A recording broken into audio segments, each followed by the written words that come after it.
কি কাণ্ড, বাটিগুলোও যে ফাঁকা। মাত্র 29 পিস মাংস খেলে কি পেট ভরে বাবা? তাই তো।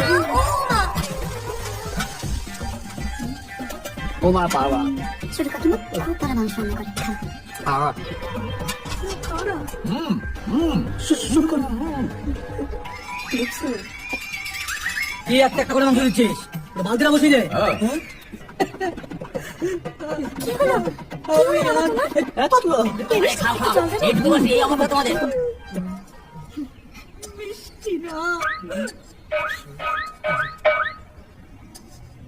ছলো ছলো নয়